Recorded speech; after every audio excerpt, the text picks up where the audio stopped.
All right, hello Honors 100. So for today's video lecture, I'm going to be focusing on the Karen Russell story, Haunting Olivia.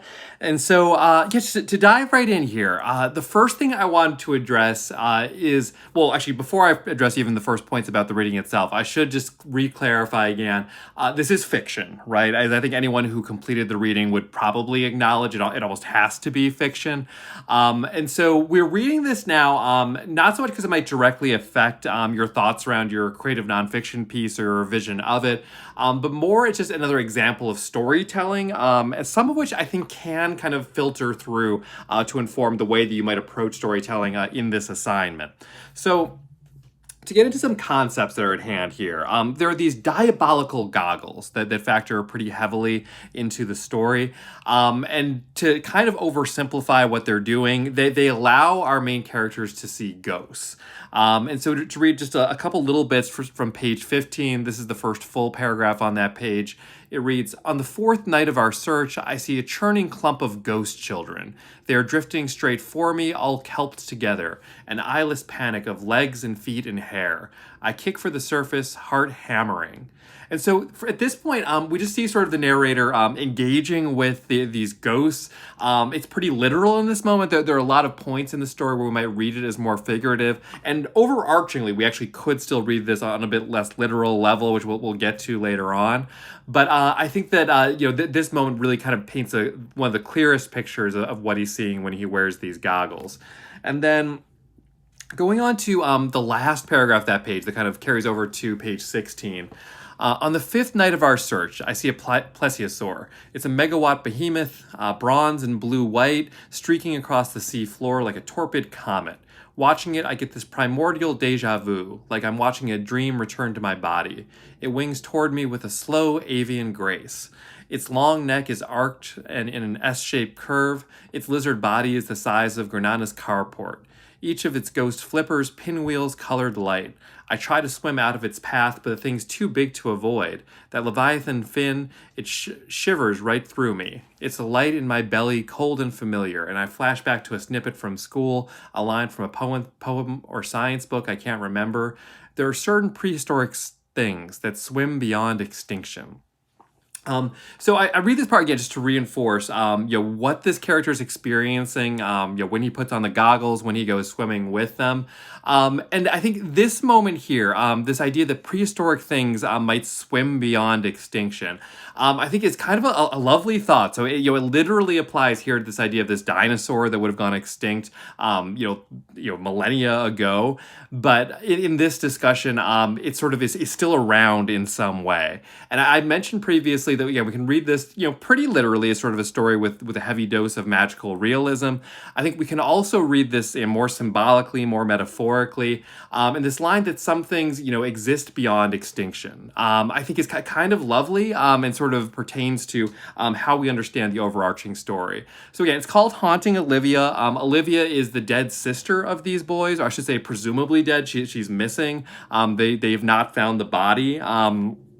We'll come back to that in a little bit here.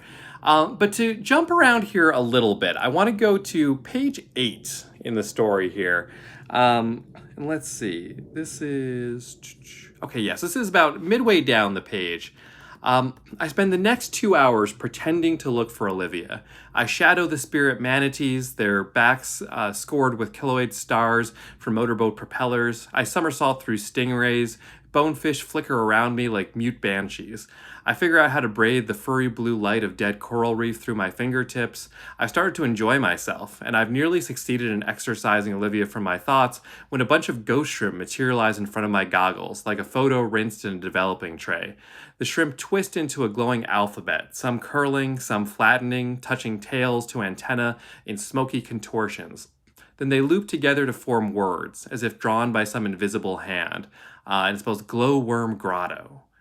We thought the Glowworm Grotto was just more of Olivia's make-believe. Olivia was a cartographer of imaginary places. She'd crayon elaborate maps of invisible castles and sunken cities.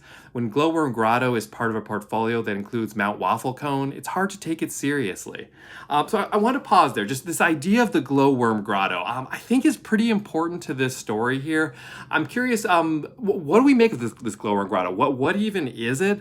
But more broadly, what does it seem to represent for the characters here? And what is the narrator saying in terms of Olivia creating places and comparing the Glowworm Grotto to Mount Waffle Cone, which sounds even sillier, I would suggest. How do we interpret that? What's the significance of that? From there, I want to go to the character of Granana, the grandmother of these boys. And particularly around page 10, we get a sense of her perception of death and what it means and what her experiences have led for her to think that it means, and how starkly contrasted that is with the boys' understanding of that. And so I'll leave this as more of an open question, but what is the grandmother's perception of death? Why does she have that perception sort of in conflict with the way the boys see it? And why do we think this is in the story? How does that kind of make sense? Carrying on here, to go to late page 11 into page 12 here. There we go. Sorry, I'm navigating the PDF as I record this here. Let's see. Okay, so getting to end of page 11. Okay, so this is the second to last paragraph of page 11. We never recovered Olivia's body. 2 days after she went missing, Tropical Storm Vita brought wind and chaos and interrupted broadcasts, and the search was called off.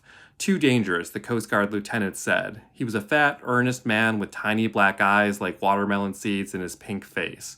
When wind opposes sea, he said in a pretentious sing-song, the waves build fast. Just one more paragraph. Thank you, Billy Shakespeare, my father growled under his breath. For some reason, this hit Dad the hardest. Harder than Olivia's death itself, the fact that we had nothing to bury. And so I wanted to raise this question because I think it's a very relatable sentiment, but arguably not a super logical sentiment. What is so hard for this family about not being able to find Olivia, right? So we have this whole story of the boys looking for her, using the diabolical goggles to try to find her. And then we have even the father here, where there's this suggestion that even more than the fact that his daughter has died, or at least suspicion that she has died, the fact that he has nothing to bury is the part that actually gets him the most.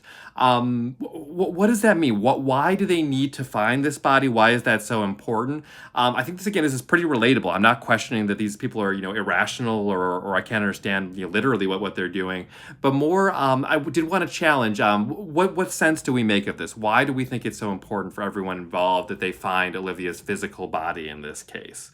And there's just one more place that I wanted to go in this reading, and it's right towards the very end, actually literally the last paragraph of the story here, so on page 20.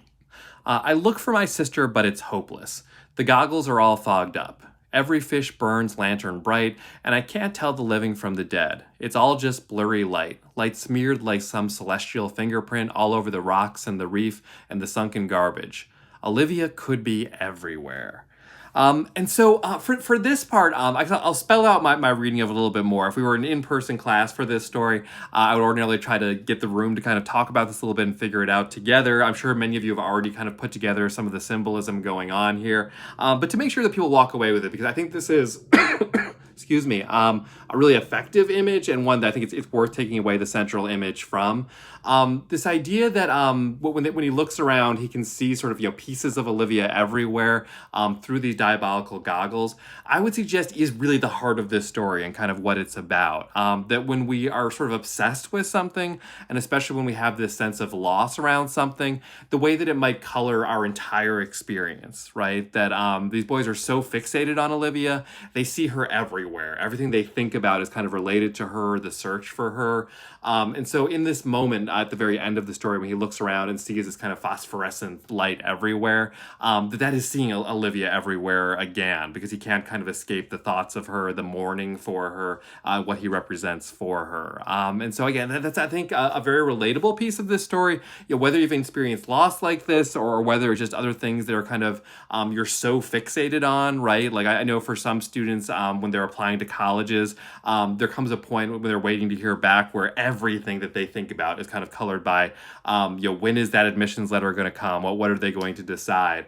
Or if you're really excited for an event, it might be that, you're sort of just, seeing it through that lens, everything that you do. So in any event, I'll leave the discussion there, so feel free to comment in response to any of these aspects of the story, any of the questions that I introduced, or anything else I didn't get to. It's a relatively long reading, and there's certainly plenty more that I didn't directly address here that I'd love to read more about in our discussion. All right, thanks as always for watching, and I'll catch you next time.